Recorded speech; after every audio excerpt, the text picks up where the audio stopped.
આજે press conference કરી છે તેના માટે કરી છે શું નિર્ણય? કાલે સરકારશ્રી દ્વારા પ્રેસ કોન્ફરન્સ કરીને જે માહિતી આપવામાં આવેલી છે બરાબર, પરંતુ હજી સુધી પરિપત્ર આવેલ નથી. એટલે પરિપત્ર આવી જાય તે પછી આ પરિપત્ર ગુજરાતના તમામ ખેડૂતોને લાગુ પડે છે. એટલે તમામ ખેડૂતો એનો અભ્યાસ કરશે, અભ્યાસ થઈ જશે પછી સાથે મળીને ખેડૂતો નક્કી કરશે કે આગળ શું કરવું.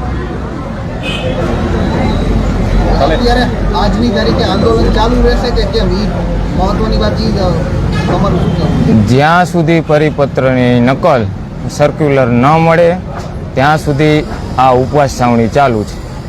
અને આ ઉપવાસ છાવણી ચાલુ છે તો સાથોસાથ આજે જે કાર્યક્રમો છે એ કાર્યક્રમ ચાલુ રહેશે કે શું રાત્રે જે આવવાના એ બધા? હા, એ બાબતે અમારે નિલેશભાઈની કહે છે આગળ ચર્ચા કરવાના છે. મારો આજે 17મો દિવસ છે એટલે બોલી શકાય એમ નથી.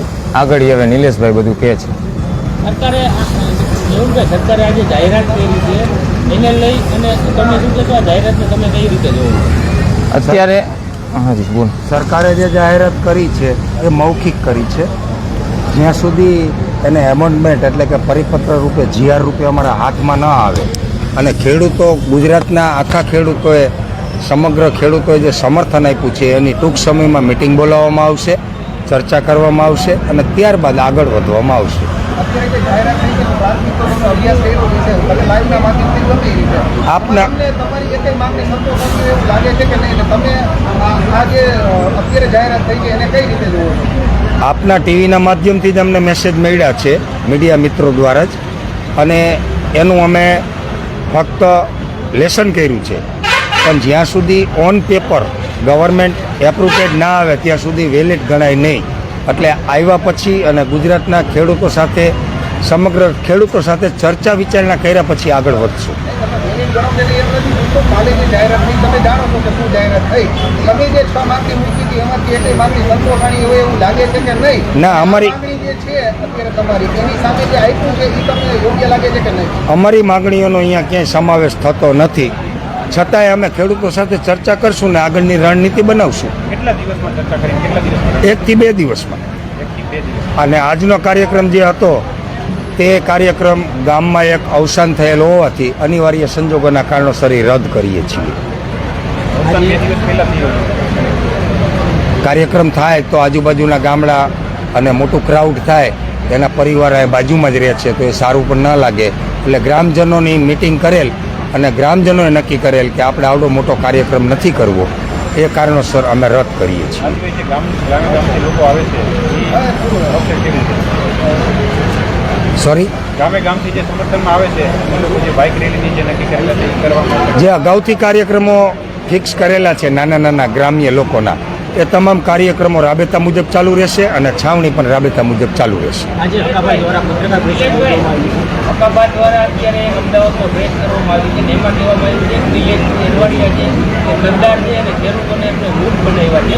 સરકાર સાથે જે વાટાઘાટો કરવાની હતી ત્યારે એને 2 કરોડ રૂપિયા આપ્યા બાદ જ સરકાર સાથે વાટાઘાટો કરવાની જે વાત કરી હતી આ બાબતે શું કહેશો? કરી શકે, બ્લેમ કોઈ પણ કરી શકે છે, કારણ કે આ આંદોલનને તોડવા માટેના અનેક પ્રયત્નો થઈ રહ્યા છે.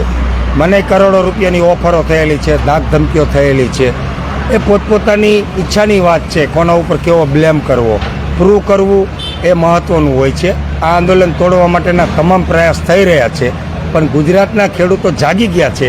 કોઈ પણ લોભ લાલચમાં આવ્યા વગર, રાજનીતિમાં પડ્યા વગર પોતાના હક, અધિકાર અને ન્યાયની જ વાત કરશે અને અમારી લડત અવિરત ચાલુ રહેશે.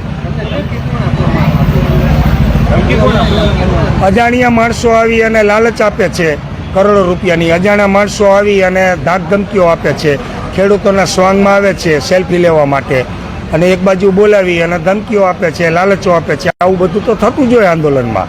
આ મારો પહેલો અનુભવ નથી, અનેક અનુભવો થઈ ચૂકેલા છે અને એ અનુભવથી આ આંદોલન મજબૂતાઈથી ચાલી રહ્યું છે. એ સરકારના મળતિયાઓને ક્યાંક ને ક્યાંક તેલ રેડાઈ રહ્યું છે. અકાભાઈ જ્યારે ડાયરો કર્યો તો પછી તમે કીધું કે આ અકાભાઈ જે છે એ લોકોની બહાર આવ્યા છે અને સરકાર સાથે વાટાઘાટો કરવા અકાભાઈ સાથે આવ્યા.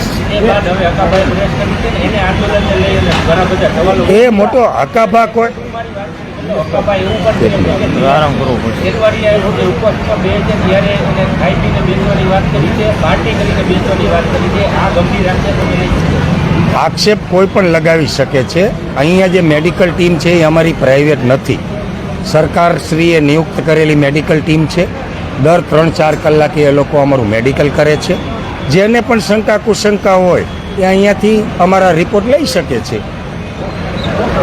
Okay thank you.